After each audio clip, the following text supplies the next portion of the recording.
Monsieur CZ est littéralement passé de 96 milliards de dollars en janvier 2022 à aujourd'hui 11,6 milliards de dollars, soit moins 88% sur son portefeuille. Est-ce que t'imagines le truc? Genre, je sais pas toi ce que ça te fait de voir un portefeuille de 100 000 euros partir de sa somme initiale jusqu'à 20 000. On est d'accord, ça fait mal au cœur. Bah voilà ce que vit le directeur général de Binance. C'est normal. On est dans les cryptos, c'est tout à fait normal. Donc voilà, ça c'était l'intro. Je voulais faire quelque chose de choc, tu vois, pour te dire que qu'est-ce qui peut se passer dans le monde des cryptos. Cette perte, elle n'est pas due uniquement au Luna, d'accord. Ça c'est un enregistrement, les 96 milliards qui ont été faits en janvier. Maintenant, le Luna, il n'a pas fait all-in dessus, on s'entend bien. D'ailleurs, on regarde combien Binance avait investi, 1,6 milliard de dollars. Aujourd'hui, ils n'en valent plus que 3000. Bon, c'est comme ça fait mal. Par rapport au portefeuille qu'il a, franchement, ça change pas grand-chose. Clairement. Je veux dire, on n'est pas à 1 milliard près.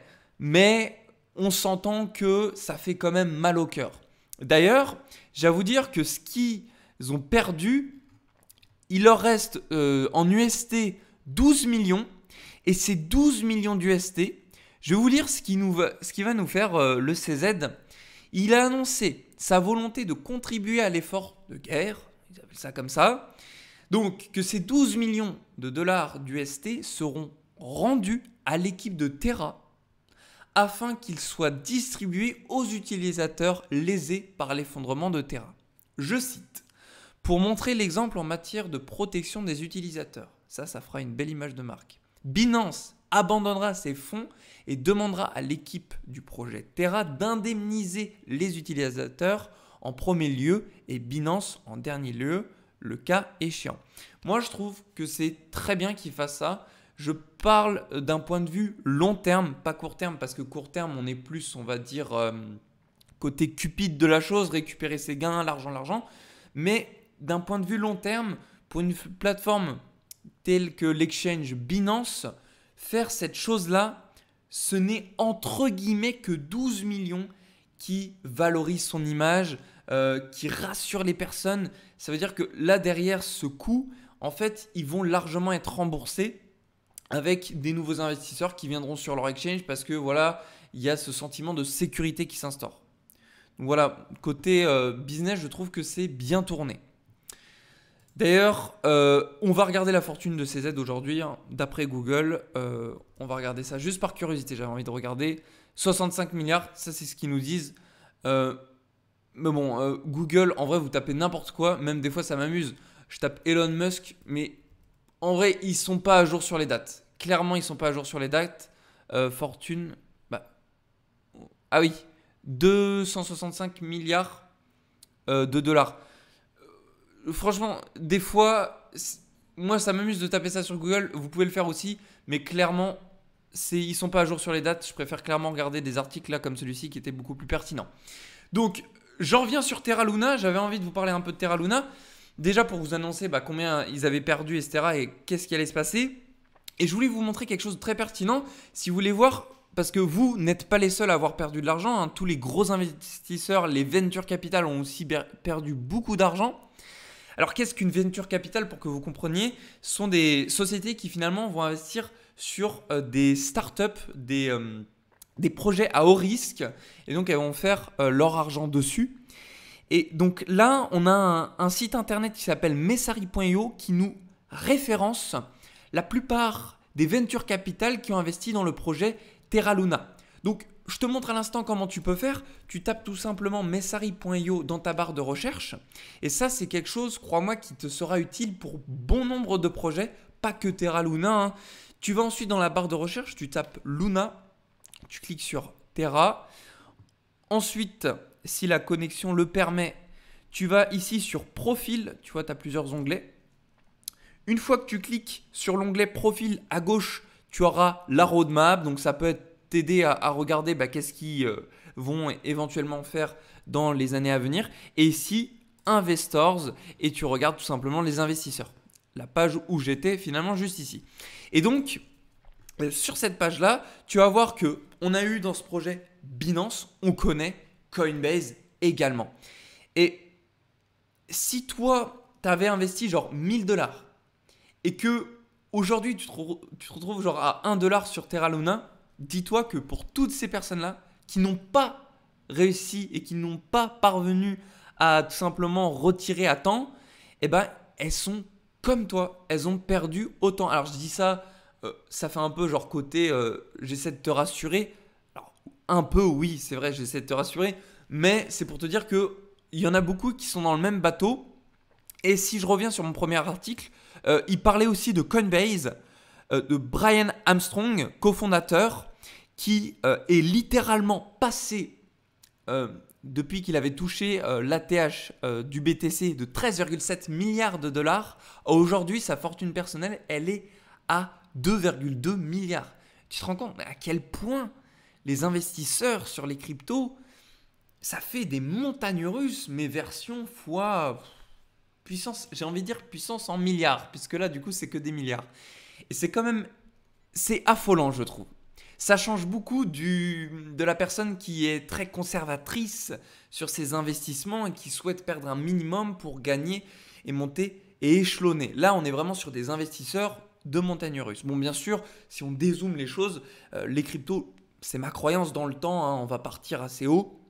Donc je pense qu'ils prennent ça en compte, hein. Eux ça leur fait ni chaud ni froid, dans le sens où ils savent très bien que ça remontera. Donc bref, petit aparté là-dessus, on va partir directement sur le nouveau token de Luna. Je vais vous expliquer l'impact que ça aura sur le Luna actuel. Ne croyez pas qu'on fera un x100 sur le Luna actuel. Pourquoi ? Tout simplement parce que même si au niveau de la tokenisation du Luna, on peut regarder ça très aisément sur CoinGecko. Vous faites la recherche de Terra Luna. En haut à droite, vous tapez sur la barre de recherche. Vous pouvez chercher juste ici. Il doit être ranké 40e. On va chercher ça rapidement. Luna, juste là. Vous allez voir, au niveau de la tokenisation, on a été bloqué à 6500 milliards. Donc on est resté là, donc ça veut dire qu'il n'y a plus d'inflation à l'heure actuelle où je te fais cette vidéo sur le Terra Luna. Donc le risque qu'on continue la chute est maintenant réduit à entre guillemets 0. Le seul facteur auquel il faudra prêter attention, ce sera la capitalisation boursière, c'est-à-dire les investisseurs qui mettent de l'argent ou qui enlèvent leur argent de Terra Luna. Et ça, ce sera impacté par rapport à cet article que je vais te montrer. Le nouveau token de Luna.